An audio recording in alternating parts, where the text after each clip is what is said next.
চপ্পলধারী ক্যাডারদের দিয়ে ভোট করার মতো সাধারণভাবে লোকসভা নির্বাচন করা যেতে পারবে না, এটাই মুখ্যমন্ত্রী জানেন। তাই তিনি এবারে 4% গল্প বেঁধেছেন।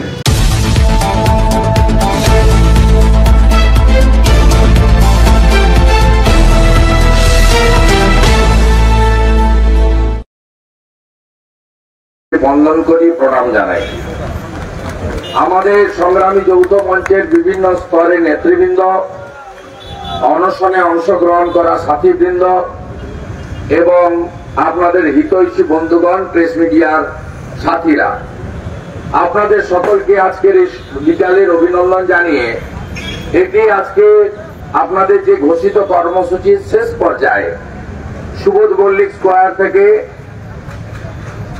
সহস্রাধিকেরও বেশি বা কয়েক সহস্রাধিক সরকারি কর্মচারী, শিক্ষক, শিক্ষাকর্মী, নানা ধরনের কন্ট্রাকচুয়াল, ক্যাজুয়াল এবং পীড়িত, বঞ্চিত, আক্রান্ত এই সরকারের দ্বারা আপনারা হাঁটতে হাঁটতে, স্লোগান দিতে দিতে আপনাদের ব্যানার নিয়ে এখানে সমবেত হয়েছেন এবং এখানে সমাবেশে 2-4টি কথা বলে সমাবেশ শেষ হবে এবং 6-7 ধর্মঘটের লক্ষ্যে আপনারা কাজ করবেন। আমরা আমাদের সমর্থন, নৈতিক সমর্থন এবং আমাদের যা সীমাবদ্ধ ক্ষমতা রয়েছে সেই সমর্থন আপনাদের কাছে আমরা দিয়েছি, ভবিষ্যতেও দেব। এর সঙ্গে রাজনীতি এবং ভোটের কোনো সম্পর্ক নেই। আপনাদের কাছে বলে রাখি যে এই সরকার সম্প্রতি যে বাজেট পেশ করেছে, এই বাজেট আপনারা দেখবেন। গতবারে তো চিরকুটে বাজেটে লেখা ছিল না, বাজেটে লেখা ছিল না কারণ ল্যাম্পপোস্ট অর্থমন্ত্রী, তার কোনো মূল্যও নেই, কোনো দামও নেই। তা বাজেটটা যে রয়ে যাওয়ার পরে মাননীয় মুখ্যমন্ত্রীর ব্যাগ থেকে একটা স্লিপ কাগজ গেছিল, তাতে বলা হয়েছিল 3% আপনাদেরকে দিয়ে দিলেন। উনার ভাষায় তো উনি অনেক ভাষা বলেছেন, কখনো ভিক্ষা বলেছেন, কখনো ঘেউ ঘেউ করবেন না বলেছেন, অনেক বিশেষের বিশেষণে আমাদের এই সরকারি কর্মচারী, শিক্ষক এবং পেনশনার্সদের নানাভাবে তিনি ভূষিত করেন। এটা আপনাদের সকলের মনের মণিকটায় গাঁথা হয়ে আছে। সেদিন 4% ডিএ এনহ্যান্সমেন্টের কথা বলা হয়েছে, মনে মনে আতঙ্কিত অবস্থায় থাকে আপনাদের এই আন্দোলনের জন্য। তাই গতবারে 3% চিরকুটে এসেছিল, পঞ্চায়েত ভোট বালাই ছিল। আর এবারে তো লোকসভা নির্বাচন, পঞ্চায়েতে 4র্থ স্তরীয় ভোট লুটের মতো, চপ্পলধারী ক্যাডারদের দিয়ে ভোট করার মতো সাধারণভাবে লোকসভা নির্বাচন করা যেতে পারবে না, এটাই মুখ্যমন্ত্রী জানেন। তাই তিনি এবারে 4%-এর গল্প বেঁধেছেন। এবং আপনারা লক্ষ্য করবেন এই বাজেটে, এবারের এই বাজেটে তারা পশ্চিমবঙ্গে বিভাজনের যে রাজনীতি, সেই রাজনীতি করেছেন। এই সরকার এই রাজ্যের অর্থনীতিকে ধ্বংস করে দিয়ে গেছে। আপনি বাজেটে দেখবেন 5 লক্ষ নতুন কর্মসংস্থানের কথা বলা হয়েছে। আমি বাজেটের জবাবি আমার বক্তৃতাতে 10ই ফেব্রুয়ারি আমি বলেছি যে আপনার 1 টাকাও এই বাজেট বইতে নিয়োগ সংক্রান্ত কোনো বরাদ্দ নেই। তাই কর্মসংস্থান বা চাকরি ভাষণ আর লেটার, অ্যাপয়েন্টমেন্ট লেটারে হয় না, মাসে বেতন দিতে হয়, আর্থিক নিরাপত্তা দিতে হয়, তার প্রভিশন নেই। ঠিক একইভাবে 50 দিনের কাজ চালু করব, কিন্তু তার কোনো আইনও তৈরি হয়নি, বাজেটারি কোনো প্রভিশনও নেই। একটা মিথ্যাচারের উপরে দাঁড়িয়ে একেবারে এই সরকার চলছে। এবং এই সরকার বা পরিবারবাদী সরকার, এদের একটাই লক্ষ্য, যেন তেন প্রকারণে ক্ষমতাকে কুক্ষিগত করে এই রাজ্যকে ধ্বংসের শেষ কিনারায় নিয়ে যাওয়া। আপনারা আংশিক সময়ে কন্ট্রাকচুয়াল বিভিন্ন স্তরে যারা কাজ করেন, কারণ এই সরকার গত 13 বছরে, মে মাসে 13 বছর হয়ে যাবে, এই সরকার কিন্তু কোন স্থায়ী নিয়োগের কথা চিন্তা ভাবনা করেননি। অন্যদিকে ডক্টর অমিত মিত্র যখন অর্থমন্ত্রী ছিলেন, তিনি বারে বারে ক্যাবিনেটে, আমি আপনাদের এর আগের সভাও বলেছি, 6 লক্ষ পার্মানেন্টের পোস্ট অবলুপ্ত করে 60,000 কন্ট্রাকচুয়াল নিয়োগ করেছেন। আপনারা দেখবেন সিভিক ভলেন্টিয়ার্স এর 1,000 টাকা বৃদ্ধি, ভিলেজ পুলিশের 1,000 টাকা বৃদ্ধি, কন্ট্রাকচুয়াল গ্রুপ ডি এর ক্ষেত্রে 3,000 টাকা আর গ্রুপ সি এর ক্ষেত্রে 3,500 টাকা বৃদ্ধির কথা বলা হয়েছে। কিন্তু এই রাজ্যে প্রাণী মিত্রা, ভিএলই, আপনার ভিআরপি, এই রাজ্যে আংশিক সময়ের শিক্ষক, চুক্তিভিত্তিক শিক্ষক, এই রাজ্যে এজেন্সির মাধ্যমে, থার্ড পার্টির মাধ্যমে যে সমস্ত নিয়োগগুলো হয়েছে, তাদের এরা তো অনেকদিন ধরে বেতনই পাচ্ছে না। এই সামগ্রিকভাবে সামগ্রিকভাবে এদের সবাইকে বঞ্চিত করে রাখা হয়েছে।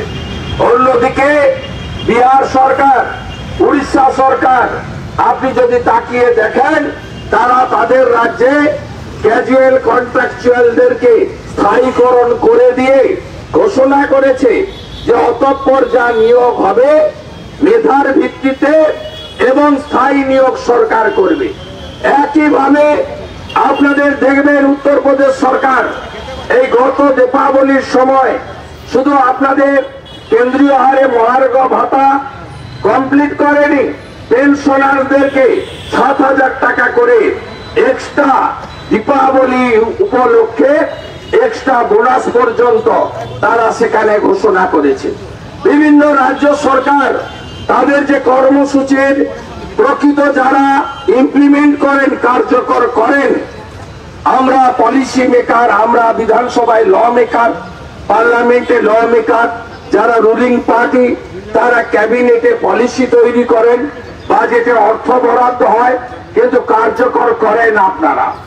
তাই প্রত্যেকটি রাজ্য সরকার, কেন্দ্রীয় সরকার আপনাদের স্বার্থের কথা, আপনাদের হিতের কথা বাজারে মুদ্রাস্ফীতির সঙ্গে, বাজার দরের সঙ্গে তাল মিলিয়ে কেন্দ্রীয় সরকার বছরে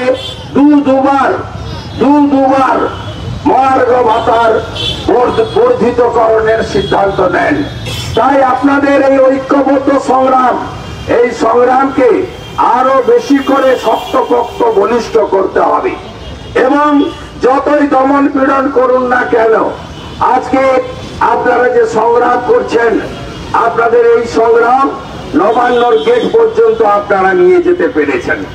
আপনারা হাইকোর্টে লড়াই করে এমনকি ডিভিশন বেঞ্চে রাজ্য সরকার গেছে, সেখানেও পরাস্ত হয়েছে এবং আপনারা আজকে নবান্নর গেট পর্যন্ত গিয়ে আপনাদের দাবি উপস্থাপিত করতে বাধ্য করেছেন। তাই এই সরকার যেভাবে চলছে, এই সরকার যেভাবে তারা 6,93,000 কোটি টাকা ঋণের বোঝা এই রাজ্যে চালাতে চলেছে এবং আপনারা সম্প্রতি দেখবেন 2,650 কোটি টাকা হরির লুটের মতো অ্যাকাউন্টে ঢুকিয়ে দেওয়া হচ্ছে।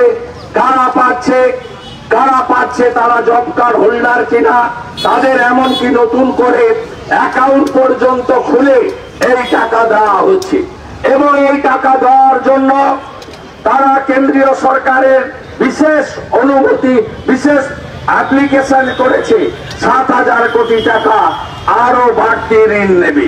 এই 7,000 কোটি টাকা আগামী বছর এফআরবিএম অনুযায়ী ঋণের যে ঊর্ধ্ব সীমা রয়েছে তার থেকে কেটে নেওয়ার কথাও আন্ডারটেকিং দিয়েছে এই সরকার।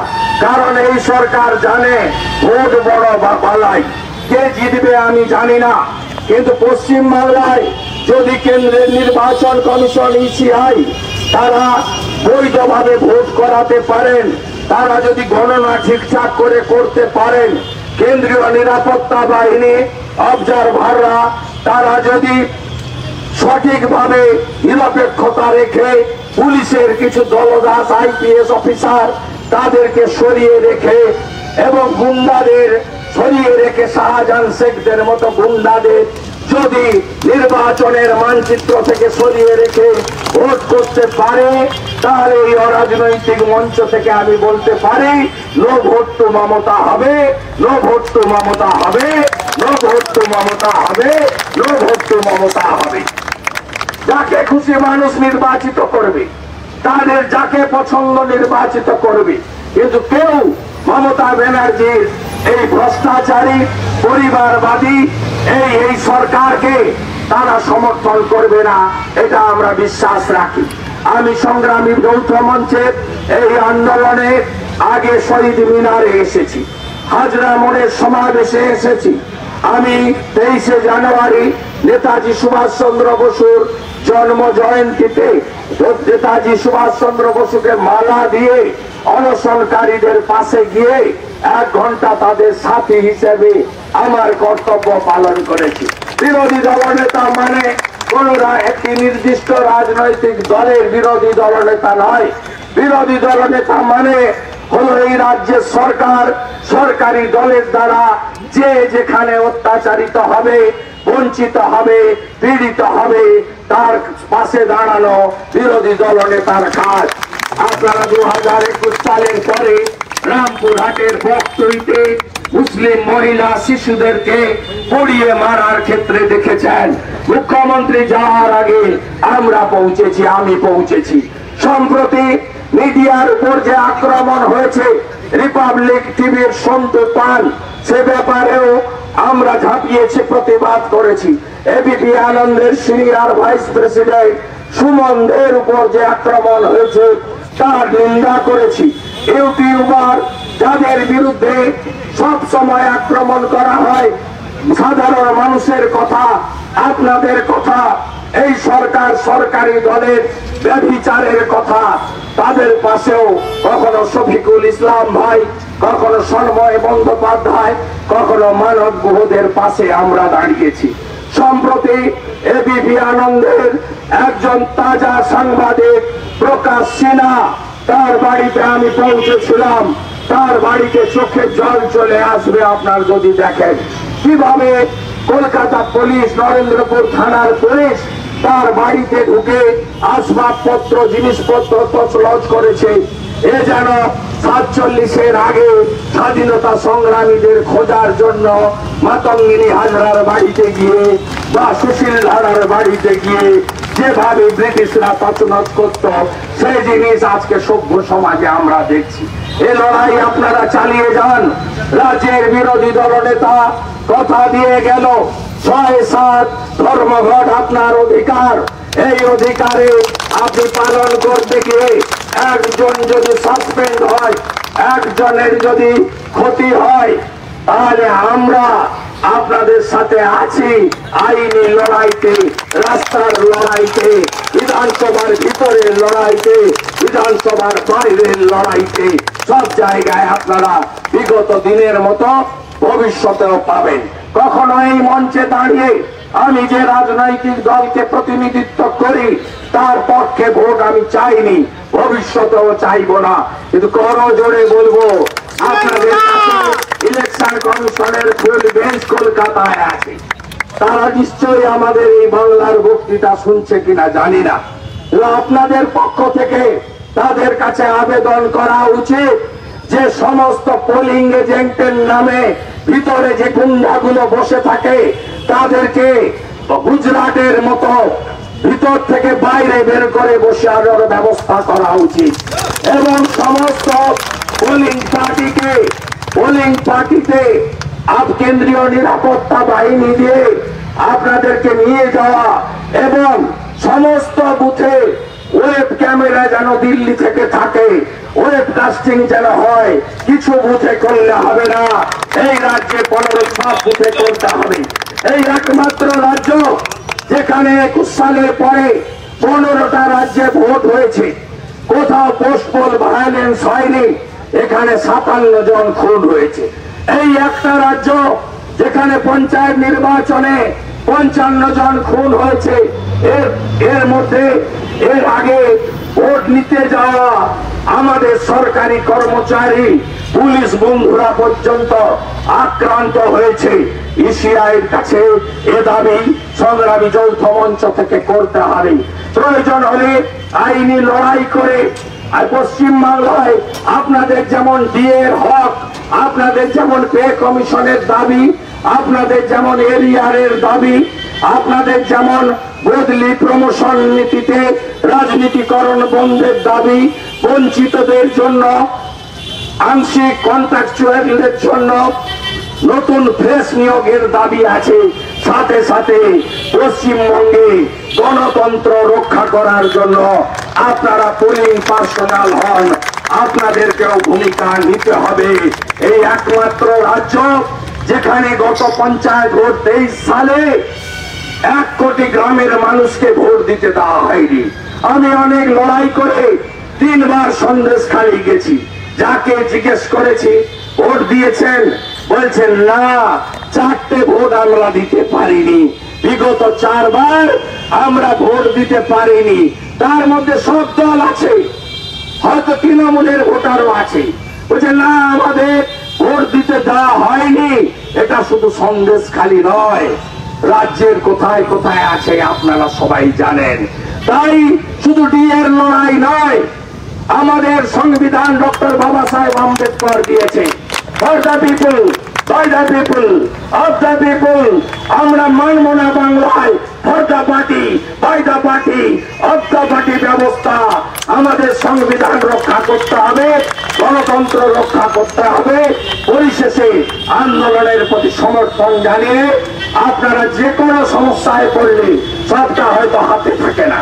আজকে মঞ্চ করতে বাধা দিয়েছে, আপনার চেয়ার ফেলতে বাধা দিয়েছে, আর্মির লোকেদের বাধ্য করছে আর্মিকে রেসপেক্ট করি। উলকল সব পিছনে হচ্ছে কলকাতা পুলিশ, যাদেরকে আপনারা দেখবেন মুখ্যমন্ত্রীর বাড়ির কালী পুজোর দিন সিপি জুতো মোজা খুলে প্রসাদ বিতরণে হাত লাগায়। কলকাতা পুলিশ লালবাজার থেকে ছেলেদেরকে কোমরে গামছা বেঁধে ওই ময়লা ফেলার গাড়িতে সব খাবার তুলতে হয়। আপনারা দেখেছেন রানীমা হীরক রানী, তাই বাংলা বলছে হীরক রানী বাই বাই, হীরক রানী বাই বাই, ওটা বাংলা বলছি। তাই আপনাদের অনেক কঠিন সমস্যার মধ্যে লড়াই চলতে হচ্ছে, মাথা উঁচু করে লড়াই করছেন। আমি বীরেন শাসমলের দেশের লোক, যাকে দেশপ্রাণ বলে। সেই বীরেন শাসমল একমাত্র মানুষ যাকে দেহ রাখার পরে দাঁড় করিয়ে পড়ানো হয়েছিল। তিনি মারা যাওয়ার আগে বলে গেছিলেন, আমি আমার ব্যারিস্টারি ছেড়েছি, আমি কংগ্রেস অধিবেশনে আমি বেরিয়ে এসেছি খালি পায়ে, আমি ট্যাক্স বন্ধ আন্দোলন করেছি অবিভক্ত 24 পরগনায়, অবিভক্ত মেদিনীপুরে। আমাকে যেন মারা যাওয়ার পরে দাঁড় করিয়ে পড়ানো হয়, শুইয়ে যেন না পড়ানো হয়। সেই দেশের মানুষ চণ্ডী ভেটিতে বাড়ি তার, দেশপ্রাণ নাম তার, কলকাতাতেও রাস্তা আছে, বীরেন্দ্রনাথ শাসমল। আমি মনে করি আমাদের সংগ্রামী যৌথ মঞ্চ, তারা চিত্ত জেতা ভয় শূন্য, উচ্চ জেতা শির, জ্ঞান জেতা মুক্ত, গৃহের প্রাচীর, আপন প্রাঙ্গণ তলে দিবস সরবরি, বসুধারে করে নাই খণ্ড ক্ষুদ্র করি। সংগ্রামী যৌথ মঞ্চ জিন্দাবাদ, সংগ্রামী যৌথ মঞ্চ লাঙ্গে। আপনাদের সংগ্রাম জয়যুক্ত হোক, গোটা বাংলার মানুষের আশীর্বাদ আছে।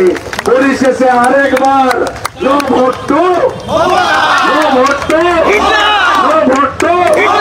ভালো থাকবেন।